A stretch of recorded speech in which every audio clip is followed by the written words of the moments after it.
Welcome to MuggleCast, your weekly ride into the Wizarding World fandom. I'm Andrew. I'm Eric. I'm Micah. And I'm Laura. We will discuss the penultimate chapter of Order of the Phoenix this week. And we also have some Muggle Mail to get to. But first, some news. The Sorcerer's Stone chapter readings are now wrapped up. This quarantine gift has ended. And the final chapters were read by Claudia Kim and Dakota Fanning. They read The Forbidden Forest. And then, for the final chapter, they had 3 families from London, Belfast, and Brooklyn read the final chapter, The Man with Two Faces. And the author herself read a few of the final pages, as I predicted. What I found so interesting about this, though, is that in the email blast that was sent out, I don't know if they did the same thing on social media, they didn't refer to the author by name. They just said a surprise, as if people wouldn't guess who that was going to be. But I did find it very interesting. They did not use her name. I don't know. They could have just wanted to keep it a surprise, genuinely.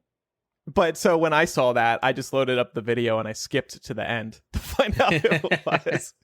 I didn't watch the whole thing. But that's it. That's all wrapped up now. Also, like we said last week, and this episode is going to be published to everybody the day we are doing this, so some people might still miss out. But we are having our next Quizzage live installment Tuesday night, July 21st at 8 p.m. Eastern. That is the publication anniversary of the final Harry Potter book, so that's why we're doing it on Tuesday. And as you can imagine, this one is going to be Deathly Hallows trivia themed.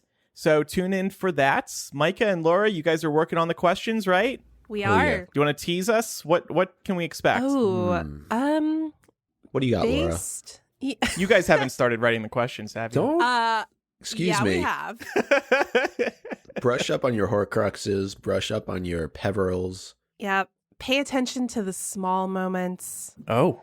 But there are also some easy wins in there for folks. We're not trying to screw anybody over. Okay, cool. Like last time, the first round will be a very quick flash round. You'll have, I don't know how many seconds to answer, but they'll be rapid fire type of questions. And then we'll get into the real tough stuff. Okay, cool.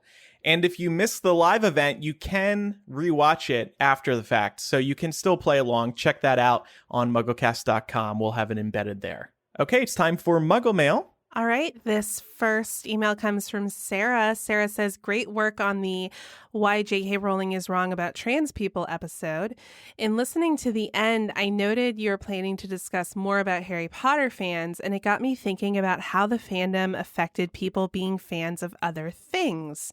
I know lots of people say that Harry Potter got them to be readers, but Harry Potter got me into being a fan of something. I dove headfirst into Harry Potter, devouring the books, finding and listening to MuggleCast, discussing theories online, etc. That sprung me into being a bigger fan of my favorite hockey team, learning more about the players, the history, etc., and a huge Star Wars fan theories, novels, etc. The Harry Potter fandom was intoxicating to my young self, and I came to crave that super fan feeling from other areas. So now my adult self is probably a bigger general fan of things I like than maybe I would have been otherwise. Did anything like that happen to any of you? Would you credit the Harry Potter fandom for getting you into just being a fan? Absolutely. Heck yeah. For Laura and I, we really dived into the Twilight fandom. We did, yeah. As well. I mean, we were running a Twilight fan site, Twilight Source. We had a Twilight podcast.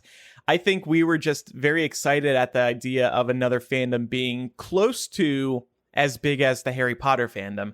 Now, the Twilight fandom kind of burned out quickly after the final movie was released, whereas Harry Potter stuck around longer, and I think that's a testament to the quality of the core series. But yeah, for me, it was probably Twilight and the Hunger Games, too. I'm looking for the next big one. Where is it? I want to dive into a big fandom again. Oh, yeah, absolutely. And just to reiterate what was already said, too, reading was a big deal for me after Harry Potter. I did read Twilight, Hunger Games, all that, because I guess Harry Potter decoded for me how it's sort of a lengthy story with a new fictionalized world should be written. So yeah, it definitely got me into being a big fan of these other things. I will say I was a fan of X-Men and The Mummy before Harry Potter. So those do predate, and I was like on chat rooms and stuff about those. So I was a fan of stuff before I found Harry Potter, but Harry Potter kind of set the bar real high and kept me thirsty for more. Yeah. I would agree with that. I agree with what everyone has said so far. And for me, I think it was just a gateway into the fantasy world.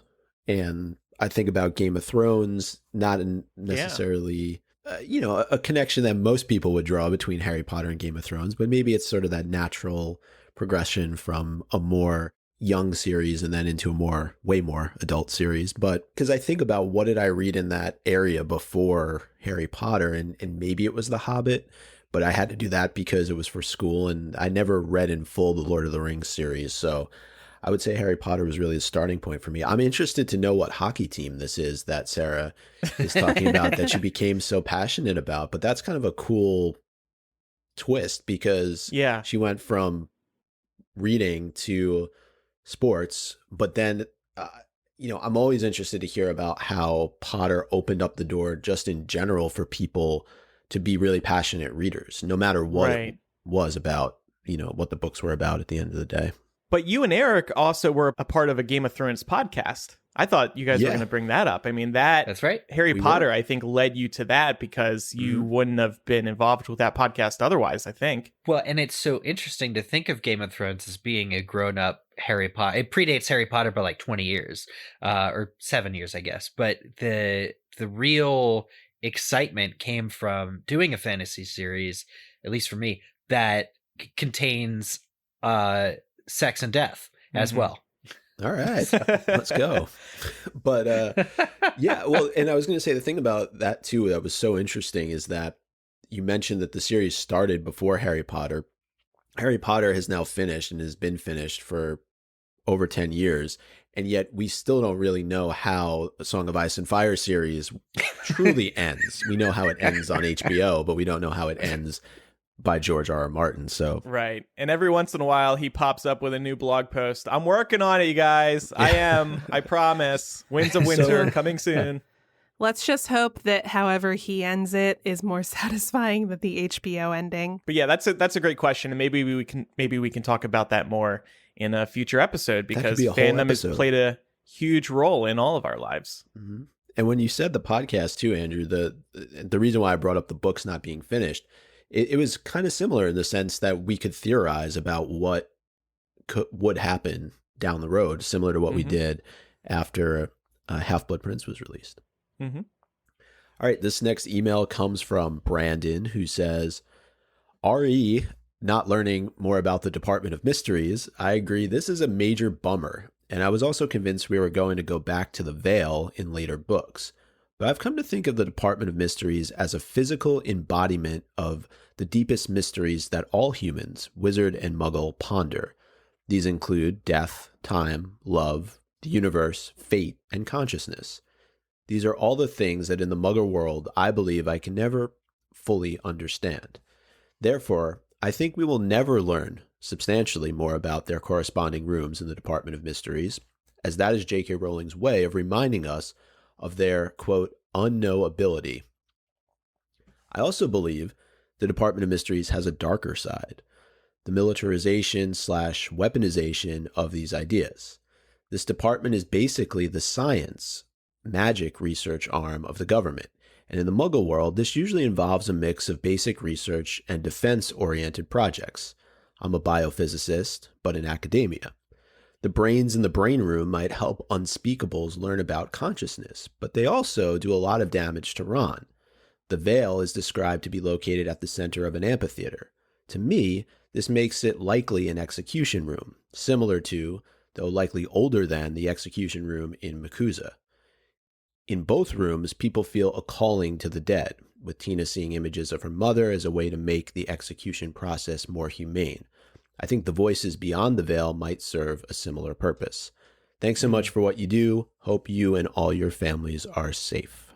And that is from Brandon. Great email. That's a great email. Thank you, Brandon. Yeah, I always forget about that execution scene in MACUSA, but I love the connection drawn here between that and the voices that Harry hears behind the veil. I really liked his connection to what we don't know in the real world. They also don't know in the wizarding world, and so they need to study these things just like we do. Yeah, man. It's about the journey. So we got another email from Jacob Z. He says, on your most recent episode, 473, Micah mentioned how Harry was chasing after the one responsible for Sirius's death, aka Bellatrix. This got me thinking. Bellatrix has committed a lot of crimes and fully deserves to be in Azkaban, but if she were tried specifically for the murder of Sirius, how would it pan out in a court of law? So I had this idea from Jacob's email, and he bullet points a certain very few key points about the murder of Sirius Black by the crazy person Bellatrix.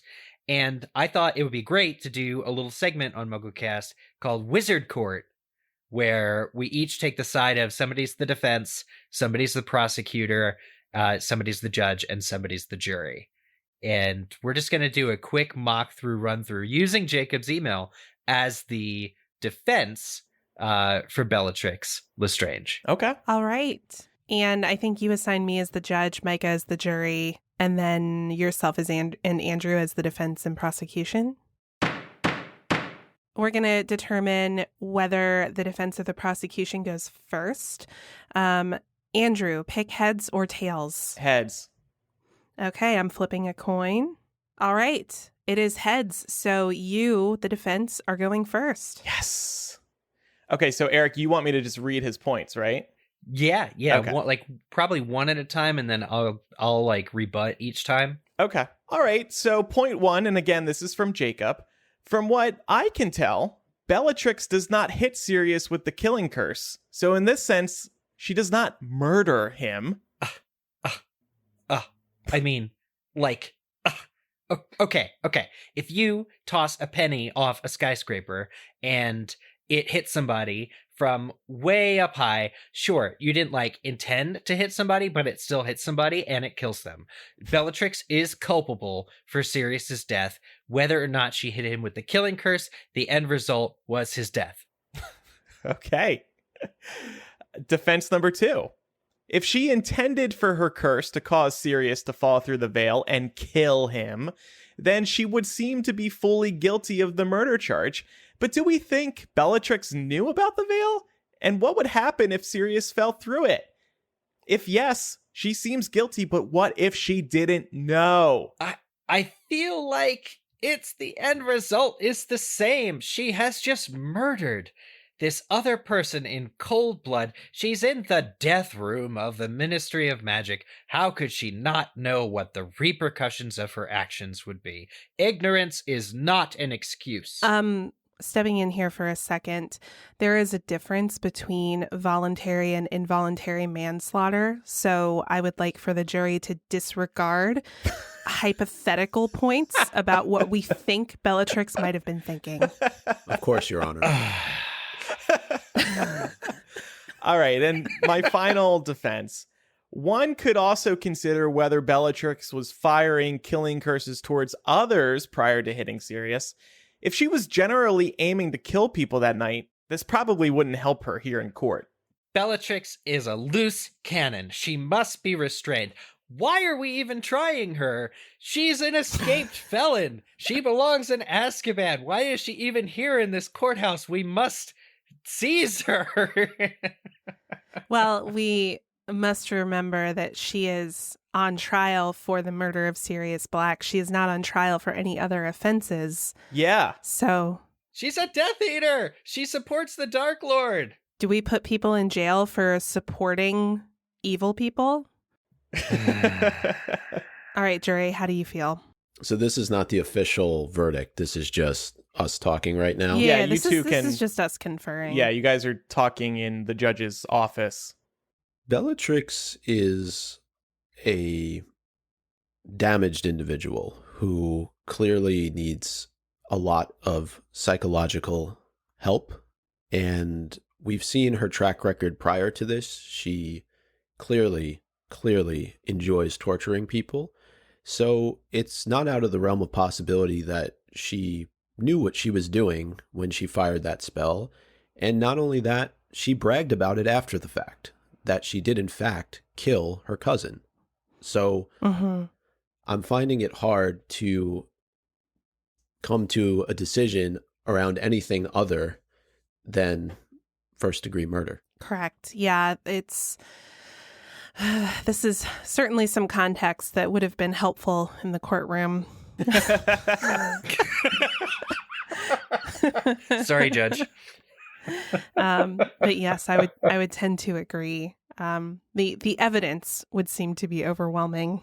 I don't know that she had the intent in that moment to have him go through the veil, but she certainly was behaving prior to that with intent to do harm and to kill not only her cousin, but pretty much anybody else in that room, maybe even including some Death Eaters if they got in her way. And children. Yes. She tortured a child not long before that. Yeah, it really isn't relevant what her method of killing is. If the intent was there and she succeeded, then I agree. She is guilty. All right, judge and jury, I got another trial to get to. Can you make your decision? Sure. In the case of the Ministry of Magic versus Bellatrix Lestrange, we find the defendant guilty of first-degree murder.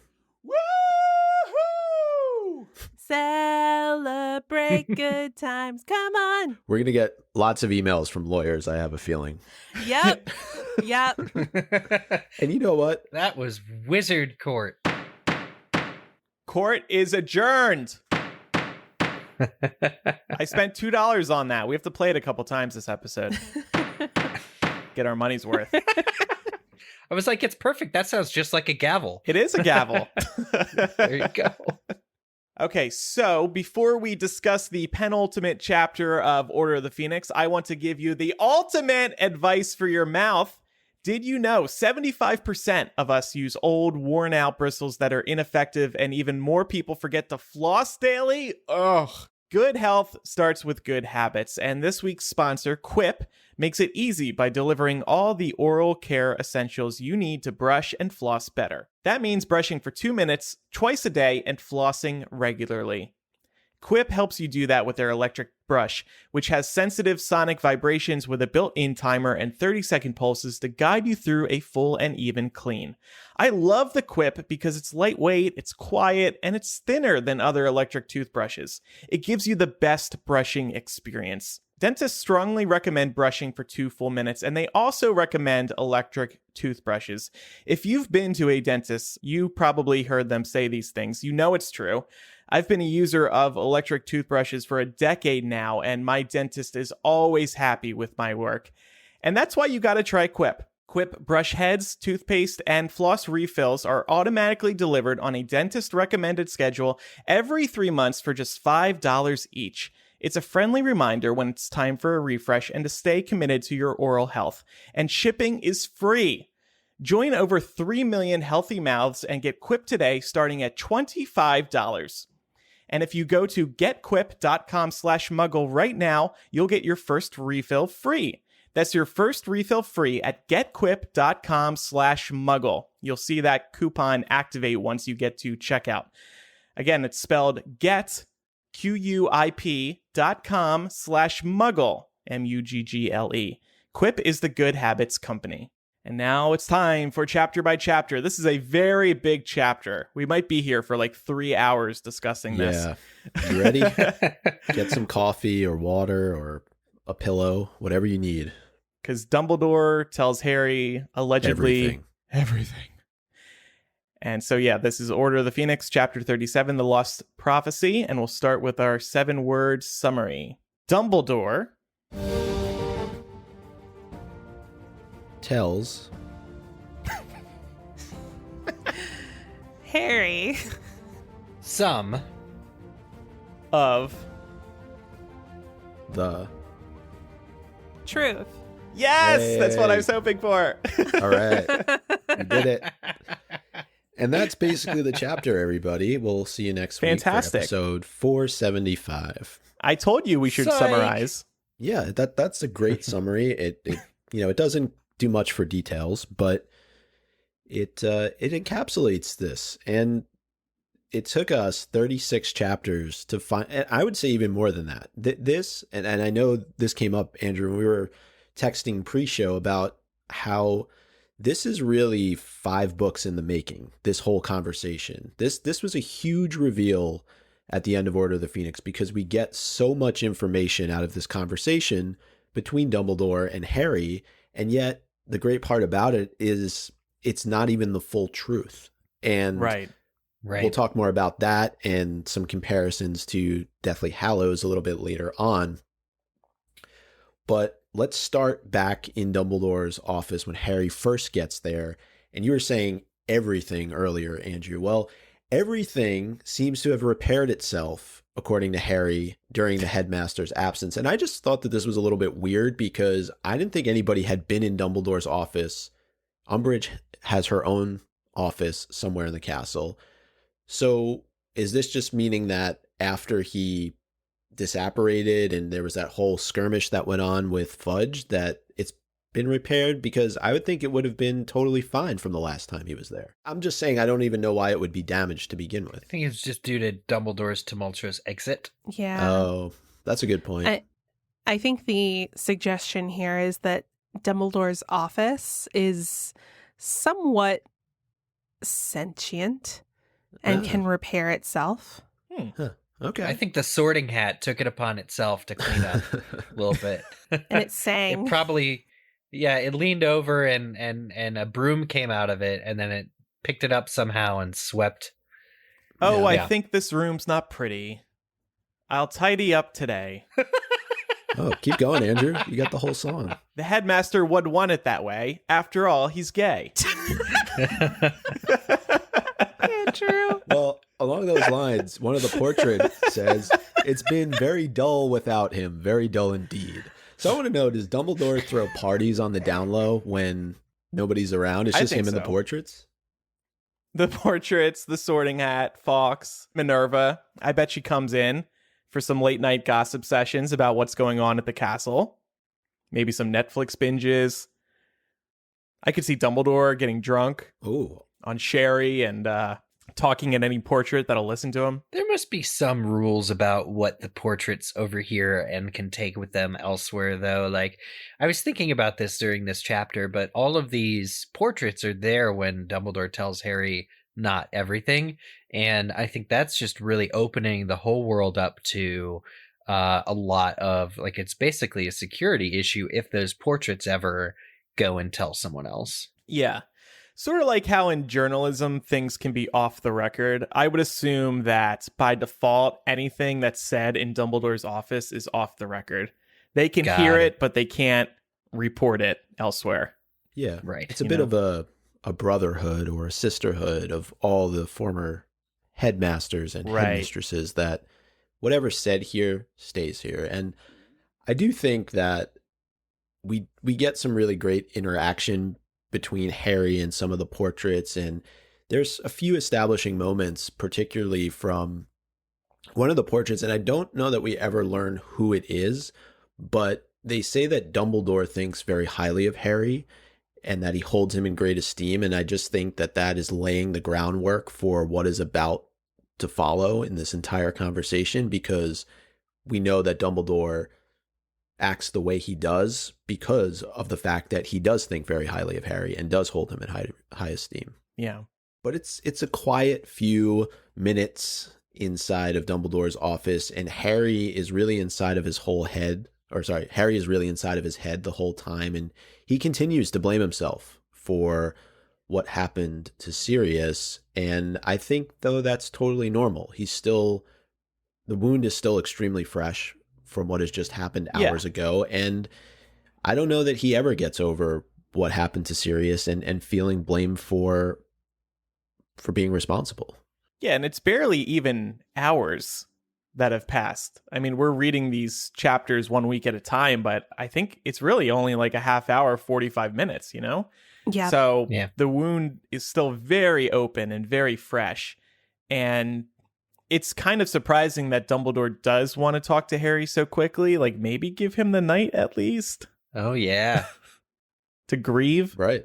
Because the first thing that he says to him when he comes in is that, I know how you're feeling. Or, Andrew, if you want to do that quote. But does he? I know how you're feeling. Yeah. Like, isn't that I think the classic thing to say to somebody and it just doesn't resonate?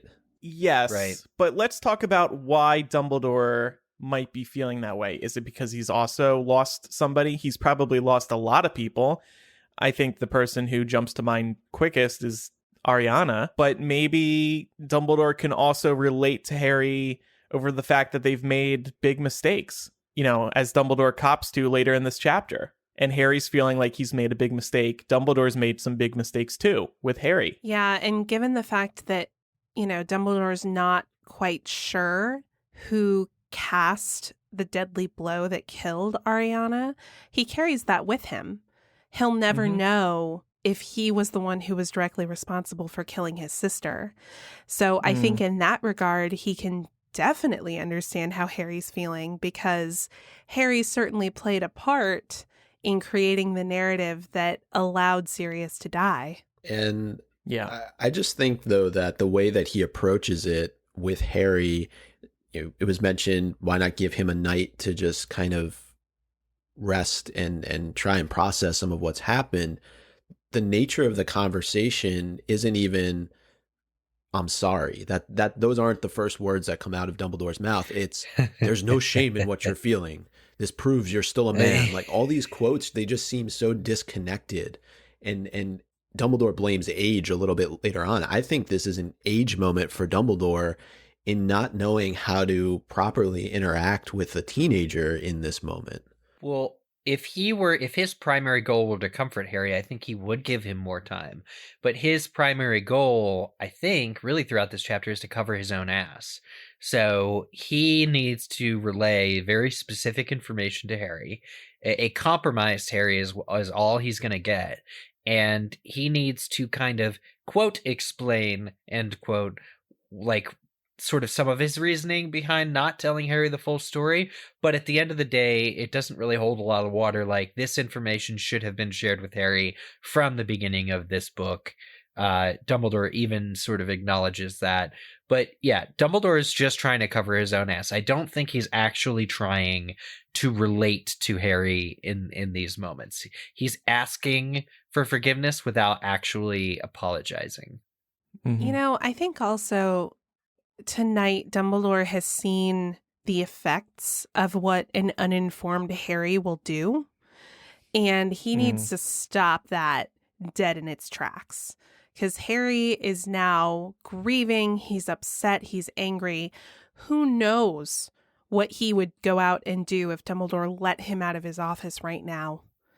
And that is the last thing Harry should be doing, is trying to leave Hogwarts and seek vengeance and go after Voldemort, which he would most assuredly do if Dumbledore did not fill him in on all of these finer details to make it very clear to him, hey, listen, things have to be a certain way and you're going to have to operate within these parameters. Mm-hmm. So he basically disarms the time bomb that is Harry Potter. Yeah.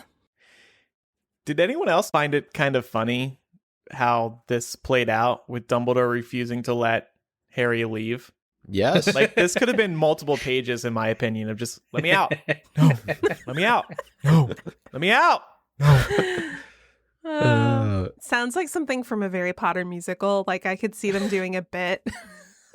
Yeah, totally. And he's just like, by all means, continue destroying my stuff. I dare say I have too much. That's how I feel. Can I have a Harry Potter come and destroy some stuff in my apartment? I thought I need to declutter. it was very much a parenting type moment but it's almost the opposite, right? Because when a kid is in trouble, you have to have a talking to with them and you don't want them to just run out. But here it's almost like Dumbledore is the one who's the offender and he's keeping Harry in because Harry needs to hear the truth. But it reminded me almost of like a sit down type of moment. You're not leaving here. You're staying. We're having this type of conversation. And not long after that, Dumbledore does take full responsibility for Sirius's death, at least as it related to Voldemort's ability to trick Harry into coming to the Department of Mysteries. How did we feel about this moment in Dumbledore taking responsibility? Because I don't think it does much for Harry, at least not right now. Yeah, not right now. If I were Harry in this situation, I would not suddenly think, oh, whew, thank goodness it's not my fault, because Harry was still on the scene. Harry was still the reason that all of them gathered that night. I mean, they're both responsible, really. It is interesting to read this, though, especially through this particular lens that we've been taking Order of the Phoenix, of being like, you could have told Harry at any point in this book, somebody could have told him what's up. And I feel like that's a theme that we keep revisiting. Like, why are we keeping this a secret from Harry? And rereading this and seeing that Dumbledore places that blame on human error, it at least felt a little bit cathartic to me, because I was like, okay, so you messed up. Yeah, he actually says, if I had been open with you, Harry, as I should have been, you would have known a long time ago that Voldemort might try and lure you to the Department of Mysteries, and you would never have been tricked into going there, and Sirius would not have had to come after you. Okay, like, that's a pretty direct statement of fault on Dumbledore's part. It definitely is. And he really routes a lot of this in the failings of age. And he not only mentions this once, but twice. And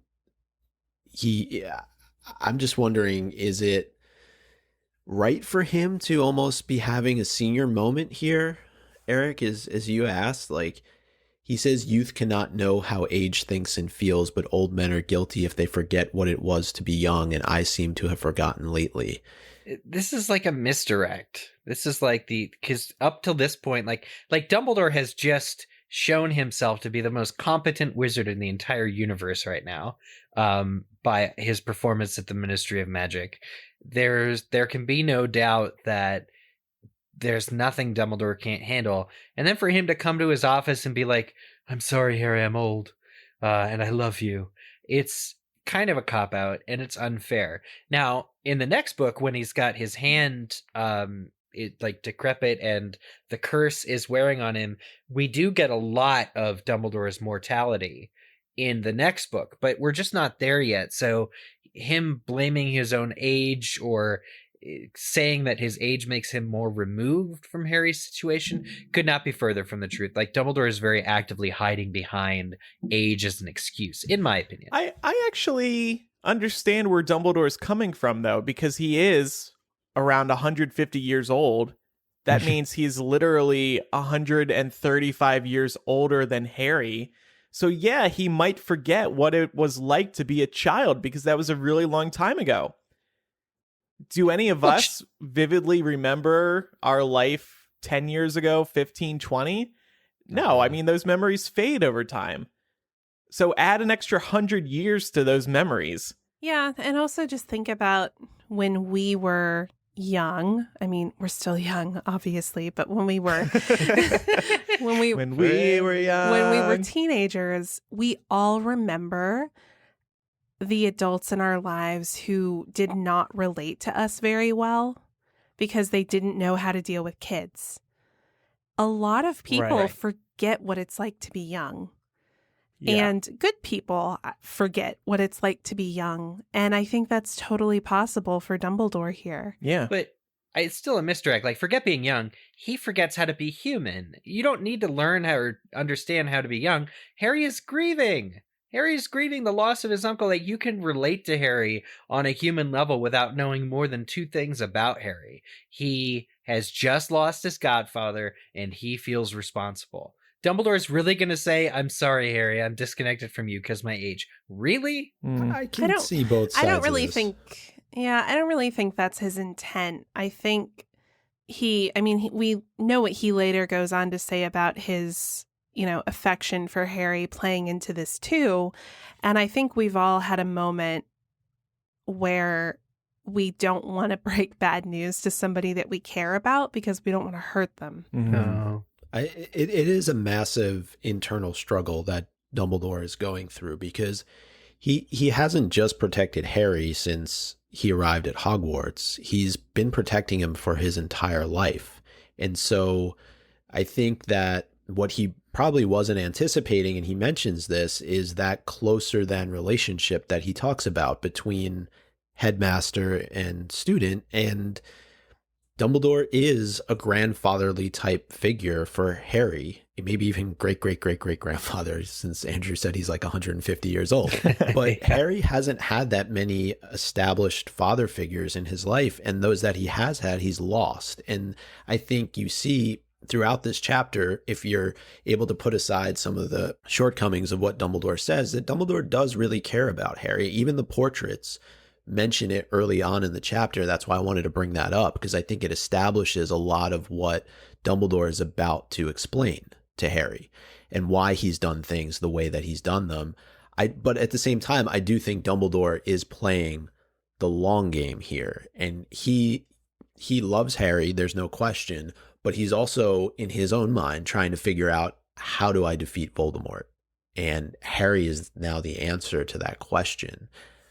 The one thing I didn't like, though, and I thought it was a weak argument on his part, was the fact that he stayed separate from Harry for this entire year because he was afraid of Harry being used to spy on Dumbledore. And I thought that was very selfish. And I thought Dumbledore could have found a better way to deal with that. Yeah. Like, he could have been the one to teach Harry occlumency, and then Harry probably would have figured it out and done well with it and been able to block Voldemort out. The end.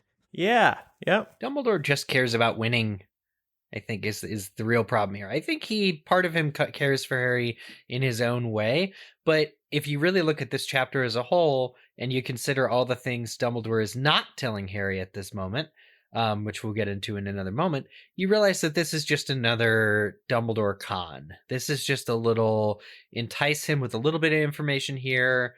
This is like, Dumbledore is getting everything he wanted. He's telling Harry this information, sure, but he always had to eventually do that. So he's only telling Harry what Harry needs to know now, and he gets to continue to manipulate him. The only benefit out of this whole conversation is the wonderful set of circumstances in book 6 when he's teaching Harry directly. I think that I think you're right. Dumbledore is inspired to take a different approach, possibly because of how badly the occlumency situation failed, that he's then doing the one-on-one lessons with Harry in book 6. I think this is also representative of Dumbledore's God complex, and also that he never really truly gets away from that greater good mentality that he had when he was young. I think he really struggles not to let that creep in to how he handles things in his present. And it's the same reason why he very purposefully avoids putting himself in major positions of power, like why he continually turned down the post for Minister of Magic, because he knew, I actually want the power, and that's not a good thing. And I think he recognizes that weakness in himself to think, I know what the greater good is, and I get to decide what that looks like. So I'm going to steer this ship. And we see how that doesn't always play out the way he thought it would, especially in this book. Yeah. Right. And one of the things that he says to Harry is that on those rare occasions when we had close contact, I thought I saw a shadow of him, being Voldemort, stir behind your eyes. And we know this to be true, but I think it's only because Dumbledore allows for this emotion to build up in Harry to the point where he does want to physically harm him. And I think we've talked about this in previous chapters, but I think it's a mix both of how Harry is feeling, but also how Voldemort is feeling.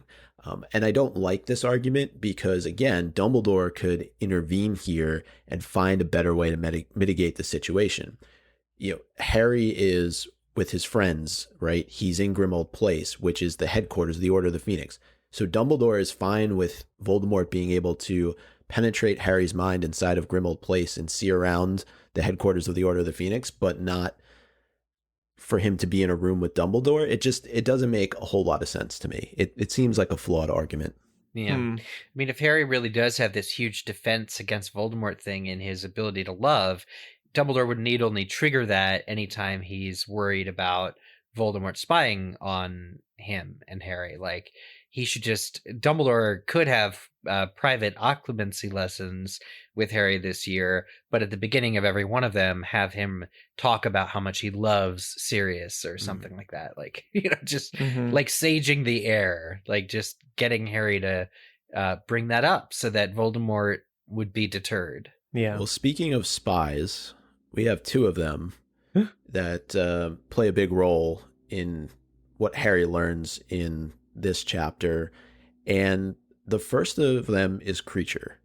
And Dumbledore goes through the entire story of how Kreacher betrayed Sirius, betrayed Harry, betrayed the entire order to the Malfoys. And this was one of those examples where what Sirius said several months prior was taken literally. Kreacher acted really on what Sirius told him, even if he was interpreting it the way he wanted to. And it results directly in Sirius's death. If not for Kreacher's betrayal, and I know we probably can back it out several more steps, but if not for Kreacher's betrayal, they're not sitting and having this conversation in Dumbledore's office right now. And it's such a painful moment because we've spent the entire book watching multiple characters, primarily Hermione, reminding Sirius and the others of the dangers of mistreating somebody like Kreacher. It ends up becoming this self-fulfilling prophecy.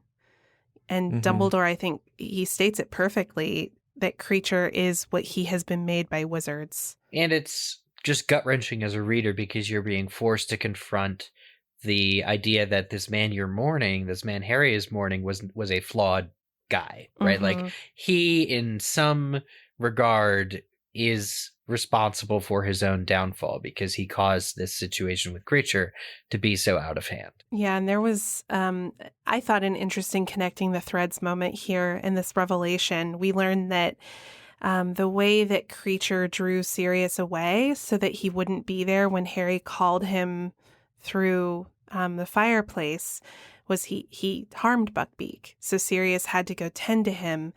And, we know Buckbeak and Sirius's fates have been intertwined ever since the end of Prisoner of Azkaban. The whole point of rescuing Buckbeak was also to save Sirius. And in this case, rescuing Buckbeak leads directly to Sirius's death.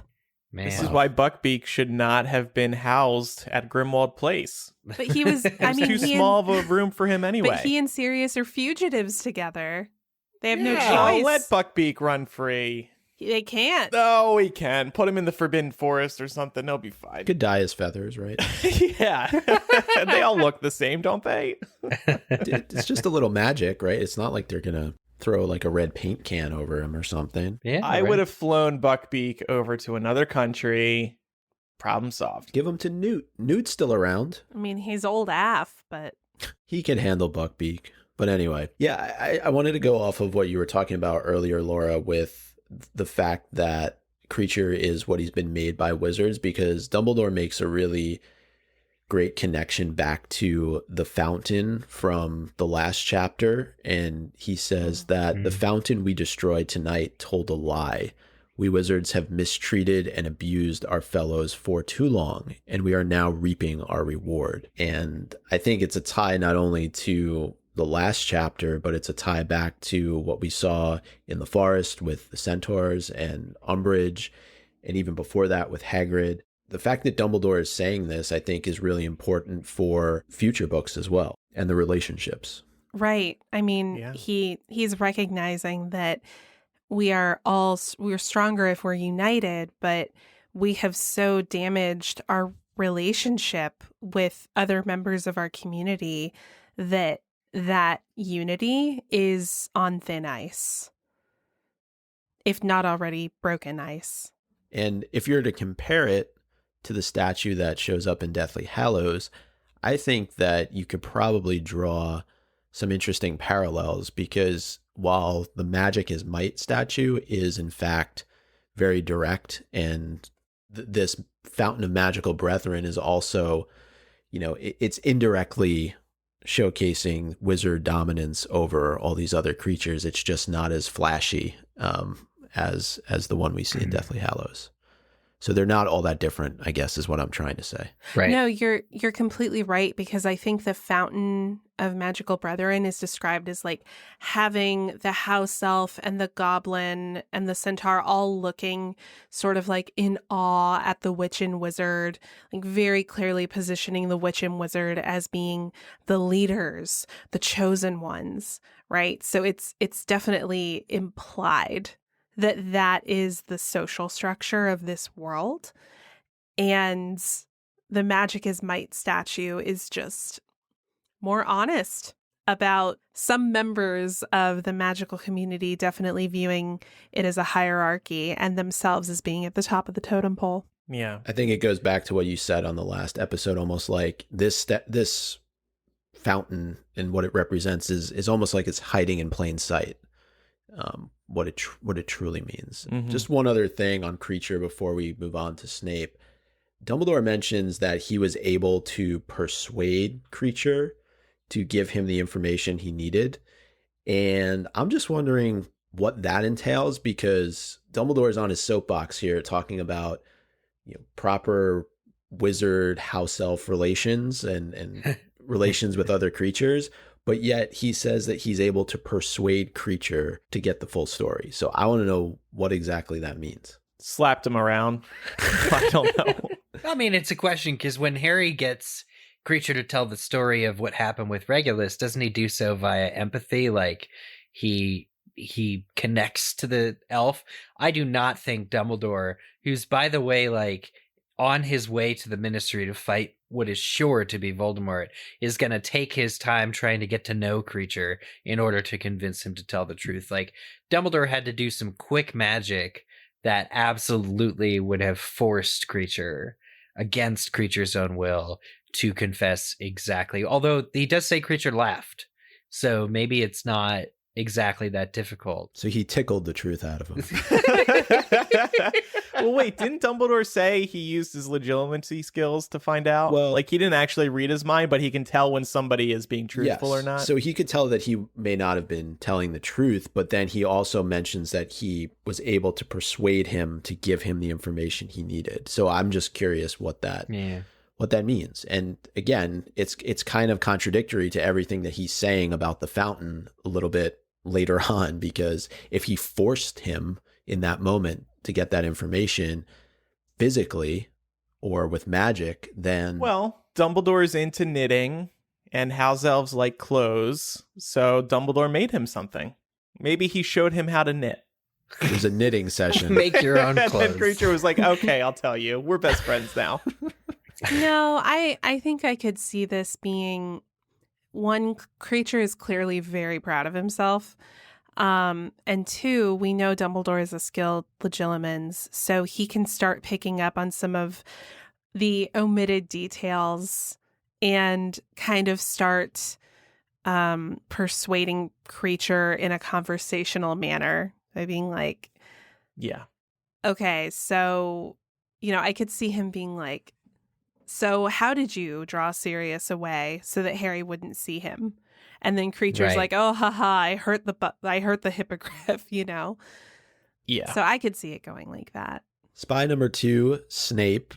We learn a lot about what he did to kind of make sure that Sirius was okay. And I think much as we kind of theorized back in the chapter where we're inside Umbridge's office, Snape does contact Sirius immediately after what happens, and he picks up on what Harry was putting out there. And we also learn from Dumbledore that the Order has more reliable means of communication than Harry using Umbridge's office and her fireplace to go to Grimmauld Place. We also learn that he provided fake Veritaserum to Umbridge to use on Harry. So a lot of good is showing through here for Snape. But the one piece that was the biggest blunder was occlumency. And here again, Dumbledore blames this on his age and says it's an old man's mistake. Some wounds run too deep for healing. And he's referring to the connection between Harry and James and the fact that Snape cannot let it go. Was this a big mistake? I think we are in agreement. Occlumency lessons was a big mistake on Dumbledore's part, but is it fair to blame age here again? What I don't understand is there's a point a little bit later where he's like, you have no idea how closely I've been watching you, Harry. And, and I'm like, okay, if you were watching him that closely, how did you not know this was a problem? Yeah. Yeah. The Snape Harry thing. And this is the one thread that keeps getting tugged on every year, that Snape has this bias that he can't. I mean, and if Dumbledore willingly and knowingly put Snape and Harry in the same room and the pensive is in there, you can bet there's going to be some way of like Harry's going to figure out all that stuff about his dad. Like that there's just no way it's not going to happen. And if Harry were doing his job, he would start seeing into Snape's mind, and Snape doesn't want that. So it's just, this was a pressure cooker. This was always going to be a bad idea. And you're right, Laura, like Dumbledore looking closely at Harry, like he should just know from the past several years. Think about how manic Snape was after the Sirius Black thing at the end of book 3. He was ready to move mountains to make sure that Harry suffered. And Dumbledore like turning a blind eye towards Snape's more insidious tendencies as it pertains to Harry is to blame, not any age thing. Mm-hmm. It's Dumbledore like wants to believe the story that he wants to believe. I see you when you're sleeping. I know when you're awake. I know if you've been practicing occlumency, so practice occlumency for goodness sake. Exactly. Oh, we got to save that for Christmas time. It's your new hit single, Andrew. Dumbledore is coming to town. Uh-huh. Let's jump into Dumbledore's story. This is the sit down moment where there's a major info dump, and it pretty much takes us all the way through the end of this chapter. But we learn quite a bit. And the first piece being why Harry needs to live with his aunt and uncle. And Andrew, I don't know if you would do the honors here. These next few quotes, I think they're important. So okay. I think only Dumbledore can read them. But I knew too where Voldemort was weak, and so I made my decision. You would be protected by an ancient magic of which he knows, which he despises, and which he has always, therefore, underestimated to his cost. While you can still call home the place where your mother's blood dwells, there you cannot be touched or harmed by Voldemort. He shed her blood, but it lives on in you and her sister. Her blood became your refuge. So, I'm curious why Dumbledore couldn't give Harry this bit of information earlier. This seems fairly straightforward. You're safe when you're at your aunt and uncle's home. This would have probably solved a lot of problems in the first couple of books in terms of Harry running away and doing all sorts of things. This seems fairly straightforward to me. Yeah. Well, Dumbledore's like, it's funny because in the past books, I think he's asked about this and he's just like, oh, it's proper for Harry to have family. Like, I think McGonagall asked him too, these muggles, really? And Dumbledore evades and it's just like, well, it's best. It's best for him to be with his family. What he's really saying is, I've set up protection that is like ultimate against Voldemort for you, Harry. The reason he's telling Harry now is because it relates to why Voldemort couldn't possess him. Well, but Dumbledore would also have had to tell Harry that Voldemort wants to kill him. He's actively trying to kill him. Harry already knows Voldemort's trying to kill him every year. That's the thing. Well, he's conveniently figured that Voldemort is, right? But now he knows it for sure. Mm-hmm. It's just such a wishy-washy type of explanation, though, because Harry obviously is not spending all of his time inside this home. He's going out, he's doing different things, he's going to school. So, and I'm talking about before he ends up at Hogwarts, right? And we know that Voldemort is at this point still trying to reemerge in some capacity. So he doesn't have Quirrell yet. He doesn't have a full body, but still, it seems a little bit, there seems to be something missing, because just to say that as long as you can call it home, you're safe, but you're not there all the time. It's not like Harry's in the bedroom 24/7, 365. So I always just... Yeah. Dumbledore says you have to check in once a year. As long as you return to the Dursleys, Hotel you're good. Dursley. Once a year. Yeah, Hotel Dursley. Mm-hmm. What if he just checked in on social just to be like, I went to number 4 Privet Drive, but didn't like actually on Facebook, go? You did like a little check-in? Yeah. Oh, you guys remember what was the place where you lived before Facebook check-in, where you could become mayor of a place? Foursquare. Foursquare. Yeah. I was obsessed with that app. A privilege. Yeah, I think we all were a little bit. It was fantastic. But so Harry's as long as Harry's doesn't lose his mayor status of 4 Privet Drive, then the magic is bestowed upon him to keep him safe. Harry and Voldemort both trying to become mayor of the number 4 Privet Drive. It's also quite a calculated risk that Dumbledore takes in giving Harry to his aunt, because what if she said no? Then what does Dumbledore do? Because he says, well, I knew that even my most complex and powerful protective spells and charms were unlikely to be invincible if Voldemort ever returned to full power. Mm-hmm. This is something that gets a payoff immediately in book 6, though. Like I said, I like that Dumbledore has sort of learned from his mistake about Snape teaching Harry and goes to teach him in person. But he rebukes, I think, openly Petunia and Vernon for doing the bare minimum, basically, to enable this protection. Like, when he's talking about this protection, it's interesting, but he is also going to openly chastise the Dursleys 2 chapters from now in chronological time for doing the bare minimum.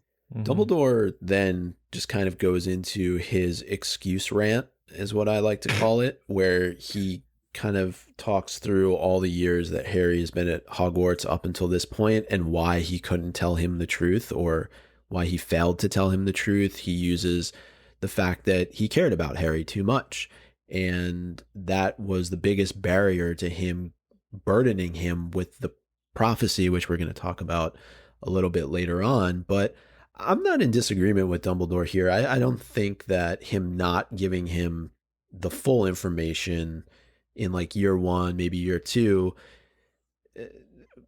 is really that big of a deal. But I think, year 5 may have been a little bit late, and especially for Sirius, that Harry didn't have this information. I think, if we were to pinpoint a spot in the series where this information made sense, clearly at the end of book 5, too late. But where would you think that this information would have been best given to Harry? Book 4. Yeah, I was going to say 4 too. Probably the end of the last book, because up until that point, Voldemort wasn't really coming for him. If you think about the confrontation between Harry and Voldemort at the end of book 1, Voldemort wanted the Sorcerer's Stone / Philosopher's Stone. He wanted immortality. Book 2, it's about a remnant of Voldemort's soul trying to get mortality for the first time again. Voldemort's not coming for Harry. At the end of book 4, Voldemort's coming for Harry. Mm-hmm. And so the topic becomes really, really relevant then. And also there seems to be a lot of time for talking at the end of book 4. You get the gleam of triumph. Harry and Dumbledore are very much in each other's presence. I think that would have been the time to be by the way, just so as you know, there is a prophecy, and this is why Voldemort is so hyper fixated on you. But let me tell you why that was wrong. All Dumbledore needed to do was expound on the gleam of triumph to be I know you just saw me wink there for a minute and go glossy, but here's why I think this is a good thing. And then he just immediately goes into the prophecy. But in Dumbledore's defense, I just want to say we've all been in that situation where we want to delay as long as possible telling someone something that they don't want to hear, that is going to ruin their lives, that is going to upset them, And yes, this is really important information for Dumbledore to tell, but Dumbledore's trying to not ruin Harry's life as he lays out in this chapter. But he's trying to delay that for as long as possible. And again, he's a teenager. So yeah, I see where you're coming from, but I also think of the fact that it's not like Harry is living a happy life. The dream life? No. If you think about everything that's happened to him over the last 4 years at the school. Right. Dumbledore tries to, again, explain that away by saying, I've watched you struggling under more burdens than any student who has ever passed through this school, and I could not bring myself to add another, the greatest one of all. And yet still in this moment, he's lying to Harry, because the greatest burden is not necessarily the fact that Harry has to be the one to destroy Voldemort. It's that Harry is probably going to have to die in some capacity in order for Voldemort to be defeated, because he has a Horcrux living in him. So even in this moment where Dumbledore is saying that he's giving him all the information, he's really not. And I do think Dumbledore knows at this point. It's all about the selective information dissemination. And the whole thing about it is that Dumbledore is just giving Harry what he needs when he needs it, and not a second sooner. Which brings me to what he talks about in this conversation, which is, he says, what did I care if numbers of nameless and faceless people and creatures were slaughtered in the vague future, if in the here and now you were alive and well and happy? That is a very haunting statement for somebody who's supposedly on the side of good to be making. I feel like he might be criticizing himself here. Right. But still, I mean, I think it does go to show, again, Dumbledore leaning into that God complex and assuming that he knows what needs to be done and that he alone can make those decisions. Harry is not happy or well. Harry at this point is ready for a blow like this to come. He's suspected it for some time. So a little bit of clarity would not only be helpful, Harry would appreciate it, but it would have been, as we find out now, life-saving as well. Like, if Dumbledore had just been clear from the get-go, from the end of last year on, things would have been much better. Yeah. And again, though, this is a lie, because what do I care if numbers of nameless and faceless people? The people who now are being sacrificed, though, are not nameless and not faceless. Even Sirius now has died in his attempt to protect, quote unquote, Harry, and Harry himself will need to be sacrificed in order for Voldemort to be defeated. So I'm almost going back to Deathly Hallows, or going forward, I guess, the Deathly Hallows, when Snape says, you raised him like a pig for slaughter. Yeah. That is one of my favorite episodes of MuggleCast, by the way. When we first, after reading Deathly Hallows, we first get into the whole, what the hell did Dumbledore do to Harry? And I think it's called Pig for Slaughter, right? Yeah. I think you're right. I think it is. Yeah. Let's get to the prophecy, the lost prophecy. I don't really think it's lost because they found it. It's found now. A couple chapters ago. Dumbledore had it all along, y'all. Yeah, this is the other thing, that so much time could have been saved. Dumbledore had it the whole time. They didn't even need to deal with the Department of Mysteries to begin with. No. It's so senseless. And, you know, going forward to what he says in book 6 about his memory being more pristine than other wizards, like, just get over yourself, dude. But like, he's had it in his memory because he happened to be in the room. It's unbelievable. Is anybody surprised that Dumbledore was the one that this prophecy was told to or in front of? It's very lucky. I mean, it explains why he kept Trelawney around all this time. Yeah, that's a good point.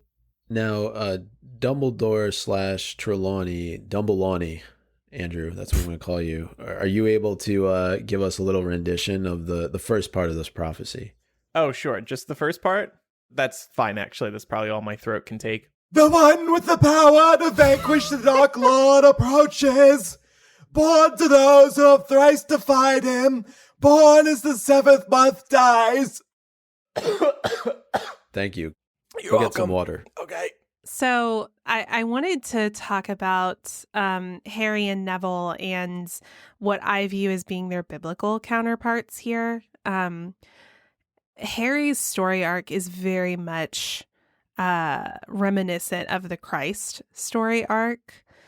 And Neville, being sort of Harry's counterpart, I would argue, is representative of John the Baptist. The reason I say this is because both Jesus and John's births were foretold. And actually in Luke 1:15, it says John would be filled with the Holy Spirit even from birth. So he is another Messiah-like figure. But John actually foretold the coming of a Messiah figure that would be greater than himself.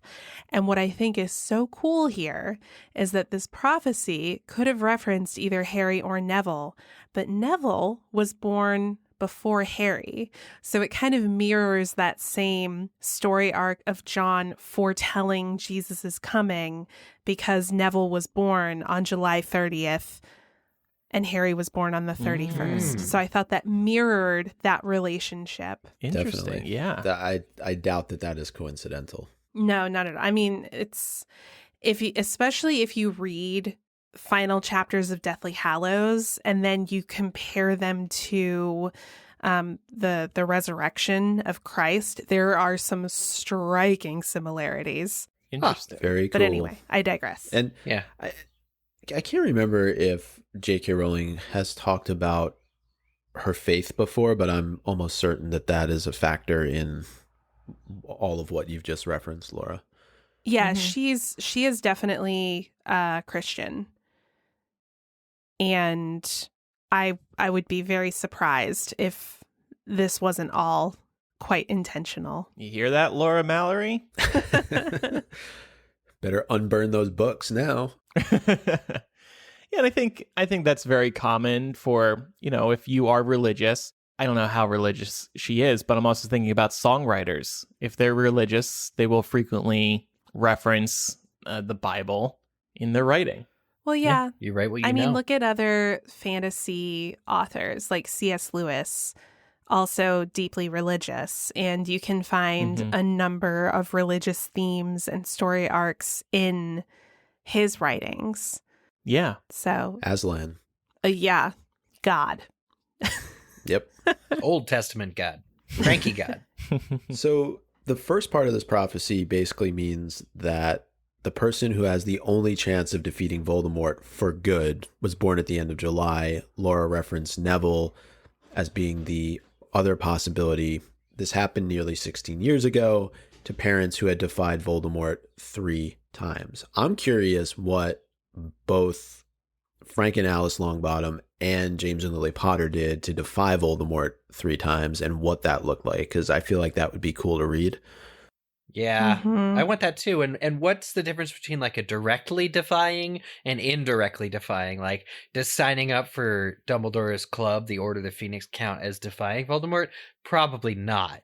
So are there 3 really close, like I've always pictured it as 3 really close run-ins with Voldemort, where like maybe strategic locations that Voldemort's trying to seize, and these guys are like separate but not together, trying to escape him. It just strikes me as being more of a narrow encounter, but it's sort of vague and up for interpretation, I think. And the piece of information that's left out here that we don't receive is Voldemort was in essence covering his ass that night, because he sent Bellatrix and the other Death Eaters to the Longbottom home, and we know what happened when they attacked Frank and Alice. Yeah. But this title is actually growing on me. Neville Longbottom and the Sorcerer's Stone. I know it doesn't have the same marketing pop. You can write the fan fiction. Yeah, but I think that's just because we've heard Harry Potter so much. If we had heard Neville Longbottom, I think over time we would have gotten used to it. And then Harry could have been the clumsy, bumbling one in the series. Who's that Harry Potter kid? I thought Harry asked an interesting question of Dumbledore, though, which was why didn't Voldemort wait until they were older to see who, in fact, would have been the bigger threat? Does Voldemort have patience? Well, also, he just wants to kill now. Yeah, he's probably thinking it's easier to take out a baby. Yeah. Little did he know. The second part of the prophecy says, and the Dark Lord will mark him as his equal, but he will have power the Dark Lord knows not. And this just spurs a whole conversation about Lily's sacrifice and love and the power that was residing within the room at the Department of Mysteries that could not be opened. And I think this goes back to Dumbledore yelling at Harry. Well, he wasn't yelling at him, but talking with Harry at the beginning of the chapter, talking about the fact that he is able to feel all the things that he's feeling post Sirius death. And that is what makes him different from Voldemort. And that's what allowed him to escape Voldemort at the end of the last chapter. Yeah. The only problem I have with this is that a lot of people feel love. Like, maybe the point here is that Voldemort doesn't, sure. But to have love be the saving grace that even saved Harry from Voldemort the first time, supposedly, it's a little weak because Voldemort murders tons of people, including like Susan Bones' mom. All these people surely have love, and it's just not in the right configuration so as to be like a shield for them. But it always weirds me out just a little bit that like it comes down to love, and Dumbledore's like, yeah, there's a whole room at the ministry for this. Because it's Harry as our hero is the only person who can wield love defensively like this, or offensively, in the way that he does. But it works for the story. It definitely does. Just to wrap up the whole Neville Harry discussion, Dumbledore makes the point that Voldemort chose Harry. He chose the half-blood. He saw himself in you before he had ever even seen you, and in making you with that scar, he did not kill you as he intended, but gave you powers and a future which have fitted you to escape him not once, but 4 times so far. And I really liked this connection, the fact that the half-blood chooses the half-blood. He doesn't go after the pureblood family and the Longbottoms. Yeah. Yeah. It is interesting because, this is a way of Voldemort elevating himself, right? He sees himself as the greatest threat. Yeah. And in seeing himself in Harry, he's identifying who he thinks his ultimate downfall could be. Totally. I think there's a little bit of gloating here on the part of Dumbledore too, because he brings up this whole 4 times thing. So Harry has defied Voldemort 4 times. His parents only made it as far as 3 times. And Dumbledore says this. And I'm thinking, is that a little like self-congratulatory? I've kept you alive so that you could defeat him 4 times, like one more than your parents kind of a thing? Maybe a little bit. Dumbledore does want to take some credit for his allegedly master plan a lot this chapter. I did this. I did that. Yeah, I forgot that Dumbledore is keeping count here for Harry. I'm like, it's a little weird. We also learned that, at least at this time in Dumbledore telling the story to Harry, that Voldemort, he didn't know the full prophecy early on. And the reason why was because it was overheard, but it was only overheard in part by an undisclosed Death Eater. And the prophecy was given inside the Hogshead by Trelawney. No goats were present that we know about. No sacrifice pre-prophecy. But I'm just thinking in this moment, if Dumbledore tells Harry that it was in fact Snape that overheard the prophecy, what do you think would have happened? Dumbledore's office was already kind of a mess. I think Harry would have just completely lost his shit. Yep. Yeah, it's pandemonium. But this is Dumbledore's so measured here about what he tells Harry. But reading this in hindsight is really frustrating because, just earlier in this chapter, sit down, Harry, I'm going to tell you everything. And then he's still keeping little details like this away from Harry. Yeah, totally. And interestingly enough, he is still controlling the narratives to the degree that he's lying to Harry's face. And I'm not even talking about the lie of omission with Snape, which I think is huge, but he says that the Hogshead Inn was chosen by Sybil Trelawney for its cheapness, and that's why she went there.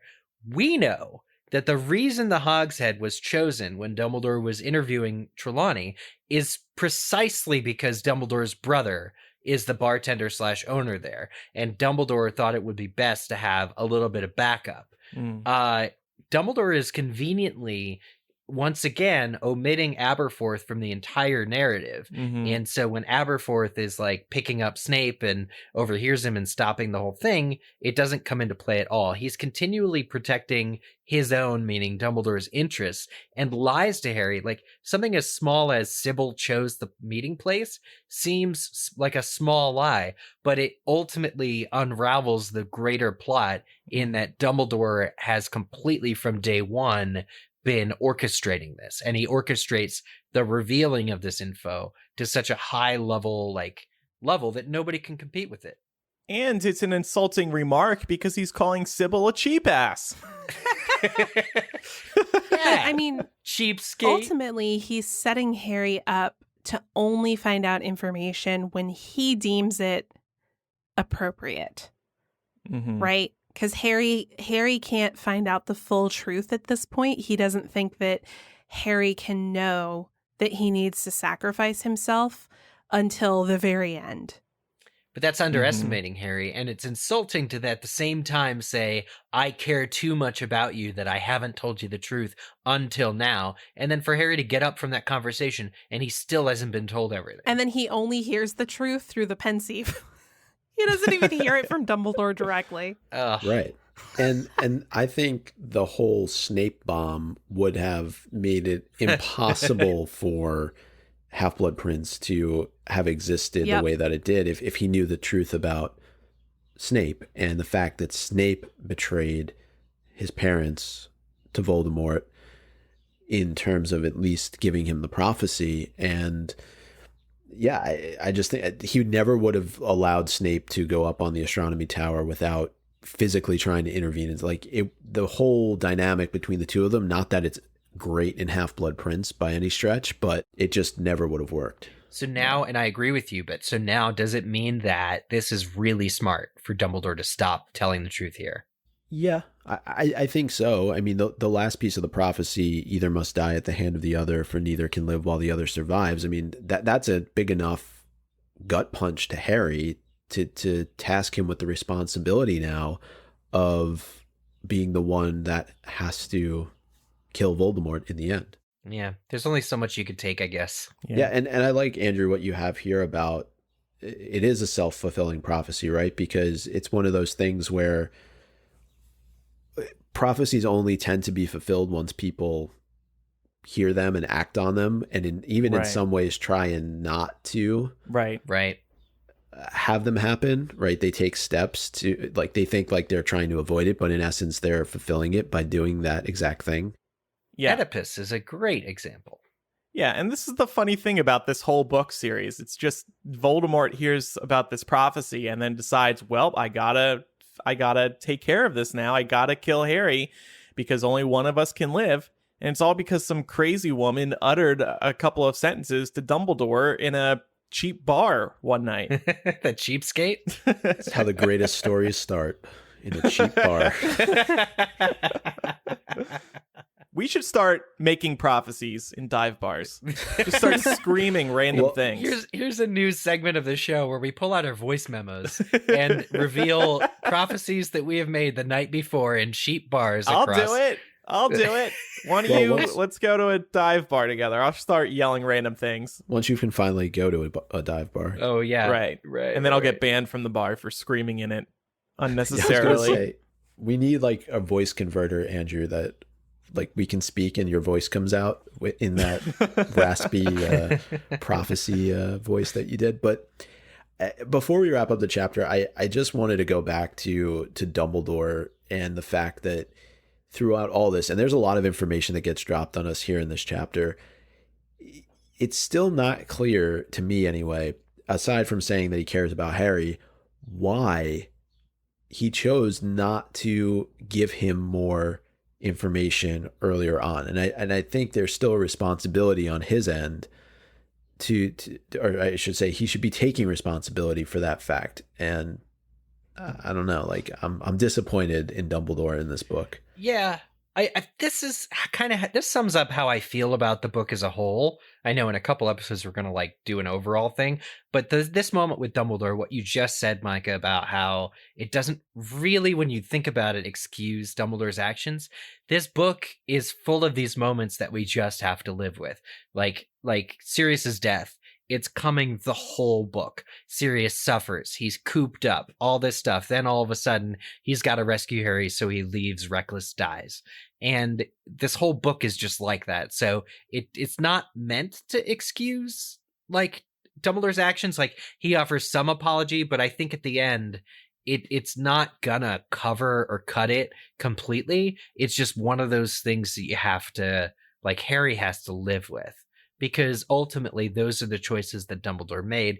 It's a gift to have some insight into what he says he was thinking, but at the end of the day, you just got to live with it. And it's like angry Harry. At the end of the day, you just got to live with it. Like, it's a little bit explained away that Voldemort was in his head, but it's just the way the plot unfurled. And this is why I have trouble with this book in general. Is a lot of things you just kind of have to stomach and live with, and it's not bad writing.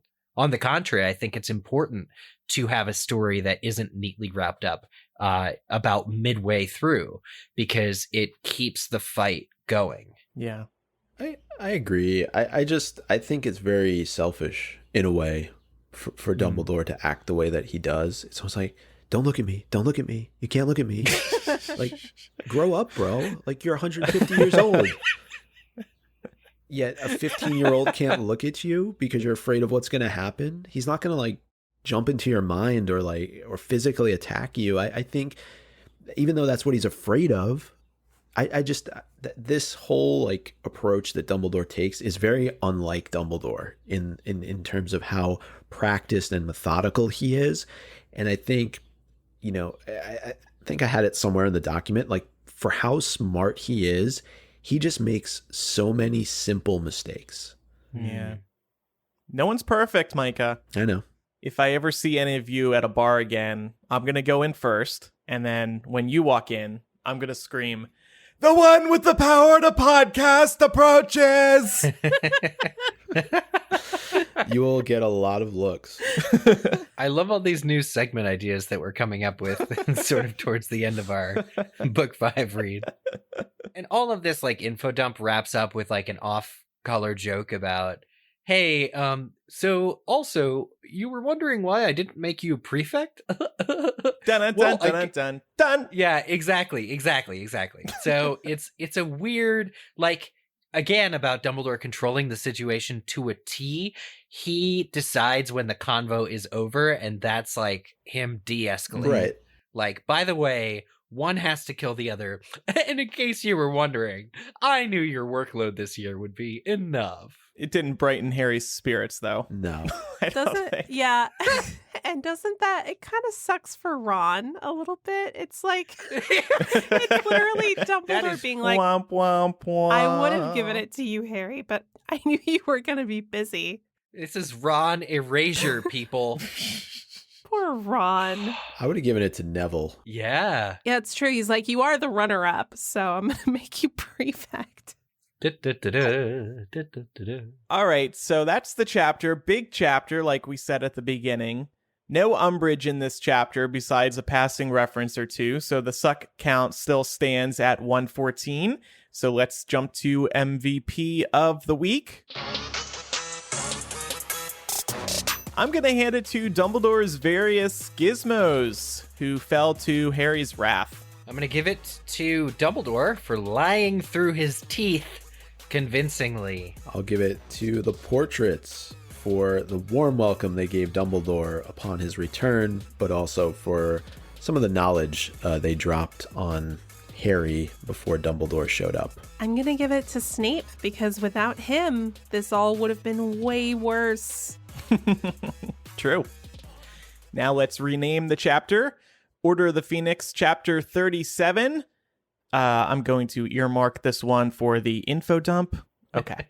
That was J.K. Rowling talking to herself. Oh, yeah. Harry Potter and the Order of the Phoenix, chapter 37. A lion in Dumbledore's china shop. I went with Harry Potter and the Order of the Phoenix, chapter 37. 36 chapters later, here's why I never made you prefect. I went with Order of the Phoenix, chapter 37. There's something about Harry. Does he have like the little hair thing too? Oh, God. Maybe. That's a good meme for social Is that media. hair gel? Yeah, it's a good one. If you have any questions or comments about today's episode, send them on in, mugglecast@gmail.com. That's where you can also send us a voice memo. We got to get back to playing voice memos, Micah, Yeah. our mailbag keeper. Or you can go to Send more mugglecast.com and voicemails. click on the contact form. It's crazy. We're last chapter of Order of the Phoenix coming up next week. I know. Big deal. Big deal. And then we're done, right? We have completed all 7 books in some way, shape, or Yeah. form. We have, yes. The end of Thanks an era. everybody for your patience. We're jumping around everywhere, but we we're don't done need to now. do like Prisoner of Azkaban chapter 17 or We'll check Deathly our Hallows archive. chapter 12. We do have a chapter by chapter archive on MuggleCast.com if you want to hear our discussions on any other chapters. And like we've been doing for Order of the Phoenix, those chapter discussions also have news discussions at the beginning of those episodes. So it could also be a nice time machine through the Harry Potter fandom as well if you want to listen to any of those. Okay, it's time for Quizzage. Last week's question, what does Phineas Nigellus Black call Sirius when Dumbledore tells him he's dead?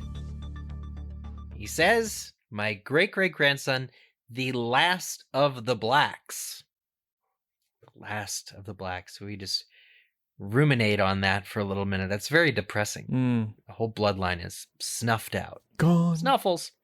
Correct answers were submitted by Jeff Skellington, Sup Sarah, The Awesome Animagus, Farax, Reese Without a Spoon, Bort Voldemort, Young Susie Blood, Robbie Stillman, Jason King, and Count Ravioli. Another family gone. And next week's question. What is the last word of Book 5? Fun. That's a fun question. Some people remember like closing lines and can recite to you what like or place them, number them. This would be a good Quizzitch thing. Mm-hmm. But yeah, some people do keep that in mind. So it's not just some kind of cop out at like Laura, a really taking difficult notes question. for Yeah. for Tuesday night. We all know the final word of Book 7. Or what it should have been. What it should have Right. We know both of those. I believe the final word of Book 5 is Scar, Well. but don't quote me on that. Oh, I was saying Deathly Hallows, not to give away a Oh, I know. trivia answer, right? Isn't it well? Isn't that the last word? Yes. Mhm. Yeah. All was Supposed to be Scar. Yep. Well, I guess we can't use that question. That's their reward for listening all the way to the end of MuggleCast. There you go. We'll reference that during the live show Tuesday. Do follow us on social media as well. We are MuggleCast on Instagram, Twitter, and Facebook. That way you will stay up to date on the latest show developments. And we would love your support at patreon.com/MuggleCast. That is the reason why we are a weekly podcast. And when you pledge today, you will get instant access to loads of benefits, including our live streams, our planning docs, bonus MuggleCast installments, and every year a new physical gift for those who pledge $5 or higher a month. And then we also do hangouts with listeners. We post behind the scenes previews, all kinds of things. Patreon.com/MuggleCast. Thank you so much for your support. We truly could not do this show without you. Thanks everybody for listening as well. I'm Andrew. I'm Eric.